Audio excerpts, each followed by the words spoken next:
মানব দেহ যেমন অসুস্থ হয়ে গেলে ভালো খাবার তার ভালো লাগে না, দুনিয়ার আরাম আয়েশ তার নিকট ভালো লাগে না, তিক্ত হয়ে যায়, বিষাক্ত হয়ে যায়। এমনি ভাবে বান্দার কলব যখন খারাপ হয়ে যায়, বান্দার কলব যখন ফাসিদ হয়ে যায়, তো বান্দার দিল থেকে ইবাদতের লাজ্জত উঠে যায়, কোরআন তেলাওয়াতের স্বাদ উঠে যায়, নামাজ পড়ার লাজ্জত বান্দার দিল থেকে উঠে যায়, নামাজ পড়ার তৌফিক হয় না।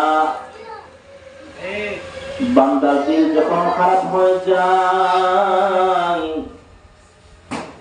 শেষ রাত্রে তাহাজ্জুদ পড়ার বান্দার তৌফিক উঠে যায়। বান্দার কলব যখন খারাপ হয়ে যায়, দুনিয়ার সমস্ত নেক আমল বান্দার নিকট বিষাক্ত হয়ে যায়, পানি হয়ে যায়। এই জন্য দিনটা যখন পাক পবিত্র থাকে, কলবটা যখন পাক ও পবিত্র থাকে, তখন হার রকম ইবাদত বন্দেগী করতে বান্দার নিকট কি লাগে? পছন্দ লাগে, ভালো লাগে। অসুস্থ হইলেও বান্দা নামাজ ছাড়ে না, অসুস্থ হয়ে গেলেও বান্দা কোরআন তেলাওয়াত বর্জন করে না। দিনটা যখন পাক ও পবিত্র হয়ে যায়, তো বান্দার নিকট জিকির ব্যতীত অন্য কোনো কিছু আর ভালো লাগে না। এক আল্লাহর ওলি বলেন, আল্লাহ ওয়ালাদের কলবের খোরাক হইল আল্লাহ তাআলার জিকির। জিকিরে হক আমদ কে যায় রূহেরা, জিকিরে হক আমদ কে যায় রূহেরা, মরহুমা মুফি দিল মজরুহেরা। अल्लाह अल्लाह क्या मुबारक नाम है, अल्लाह अल्लाह आशिकों का काम है।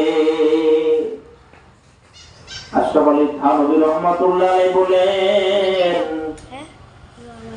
বান্দার দিলটা যখন পাক ও পবিত্র হয়ে যায়, বান্দার কলবটা যখন পাক ও পবিত্র হয়ে যায়, বান্দার নিকট সকাল সন্ধ্যা আল্লাহ আল্লাহ জিকির করতে বান্দার লাজ্জত পাওয়া যায়। বান্দার কলব যখন পাক ও পবিত্র হয়ে যায়, নামাজ পড়া ব্যতীত বান্দার নিকট বান্দার মুখের ভিতর দুনিয়াবি সবচাইতে সুস্বাদু খাবার ভক্ষিত হইবে না। বান্দার কলব যখন পাক ও পবিত্র হয়ে যায়, সুন্নতবিহীন বান্দা দুনিয়াতে একটা মুহূর্ত কাটাইতে পারবে না।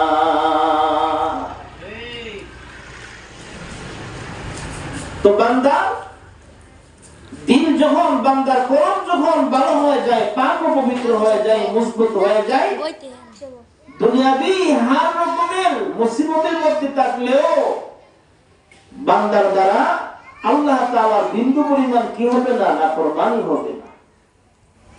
বান্দা বলবে, আই খোদাই বান্দারা রসুয়া মকুন, আই খোদাই বান্দারা রসুয়া মকুন, গরপদম মান সিরমান পয়দা মকুন, গরমুরাই বারসাতা রিকুনি তওবা কালদাম মান জাহারনা কারদানি। বান্দার কলবটা যখন পাক পবিত্র হয়ে যাইবে, বান্দা বলবে, মাওলা হাজারো রকম মুসিবতের মধ্যে থাকলে আপনার স্মরণ থেকে আপনি আমাকে গাফিল রাখবেন না, আপনার জিকির থেকে আপনি আমাকে দূরে সরায় রাখবেন না।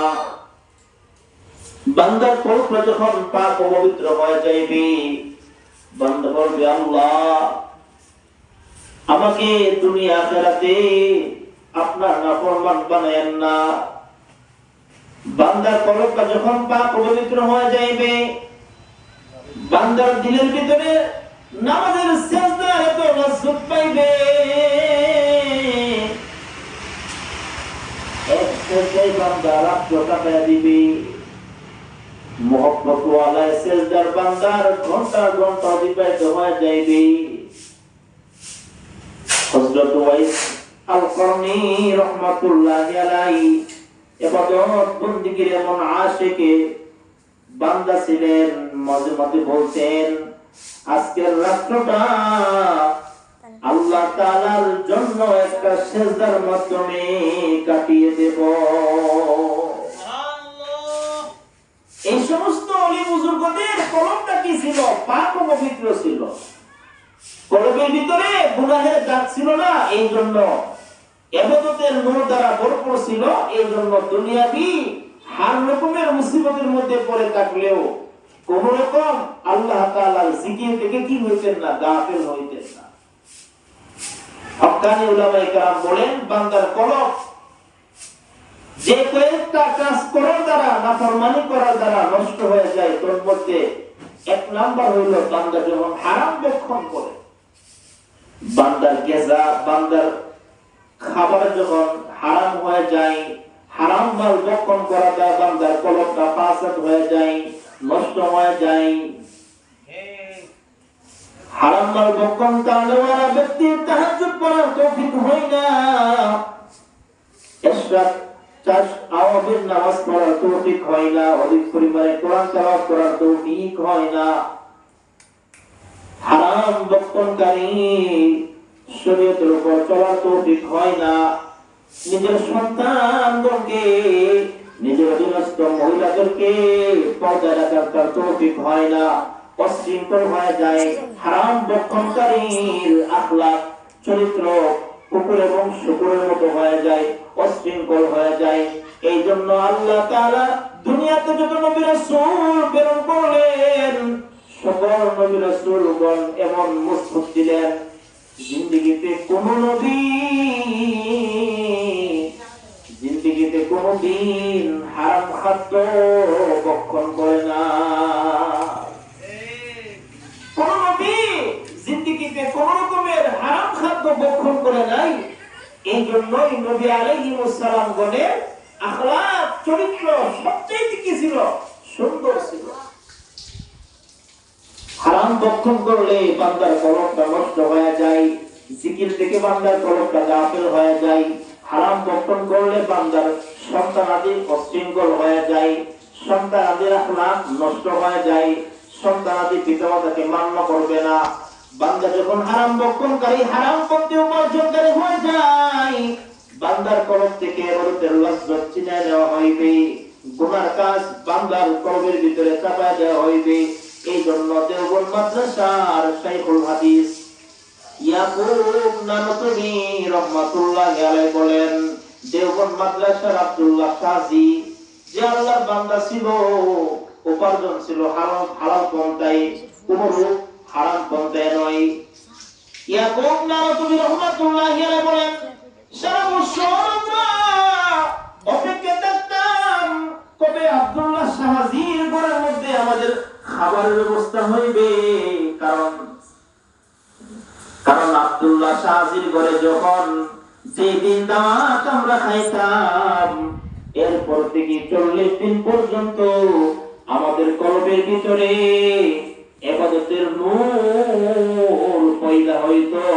মনে চাইতো অধিক পরিমাণে কোরআন তেলাওয়াত করি, মনে চাইতো অধিক পরিমাণে নফল নামাজ পড়ি, মনে চাইতো অধিক পরিমাণে দোয়া করি, তওবা ইস্তিগফারে আমল করি।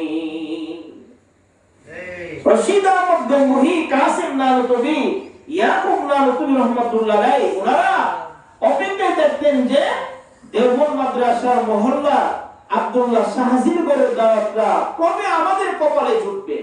আব্দুল্লাহ শাহজি জঙ্গলা থেকে ঘাস কেটে আনতো, দেওবন্দের বাজারে বিক্রি করত। প্রত্যেকদিন 6 পয়সা ঘাস কি করত? বিক্রি করত। সারা বছর একই নিয়ম ছিল। ক্রেতাগণ আব্দুল্লাহ শাহজির ঘাসগুলি নেওয়ার জন্য পাগল পার হয়ে থাকতো, প্রতিযোগিতা লাগিয়ে থাকতো। ক্রেতাগণ মনে করতে যে আব্দুল্লাহ শাহজির ঘাস যদি আমাদের গৃহপালিত পশু ভক্ষণ করে, তাহলে ওই দিন আব্দুল্লাহ শাহজির ঘাস আমাদের গৃহপালিত পশু ভক্ষণ করার কারণে, খাওয়ার কারণে দুধের মধ্যে কি বরকত নাজিল হইতে থাকে। সুবহানাল্লাহ। আব্দুল্লাহ কাজী প্রতিদিন 6 পয়সা গাছ বিক্রি করতেন, 2 পয়সা নিজের পরিবারের জন্য খরচ করতেন, 2 পয়সা আল্লাহর রাস্তায় দান করে দিতেন, খরচ করে দিতেন, আর বাকি 2 পয়সা জমা করে রাখতেন। যেই দিন 8 পয়সা হইতো আব্দুল্লাহ কাজী দেওবন্দ মাদ্রাসার উস্তাদগণের জন্য খাবারের ব্যবস্থা করতে। এই জন্য আল্লাহ তাআলা সমস্ত নবী রাসূলগণকে বলতেছেন, হে আমার নবীগণ, হে আমার রাসূলগণ, হারাম খাদ্য বর্জন করেন, হালাল খাদ্য ভক্ষণ করেন। হালাল খাদ্য ভক্ষণ করার দ্বারা বান্দার কলবের ভিতরে নূর পয়দা হইবে, কোরআন তেলাওয়াতে লাজ্জত পাইবে, বান্দা জিকিরে লাজ্জত পাইবে, হার অবস্থায় হার রকম ইবাদত বندگی করতে বান্দা আগ্রহ হয়ে থাকবে। এই জন্য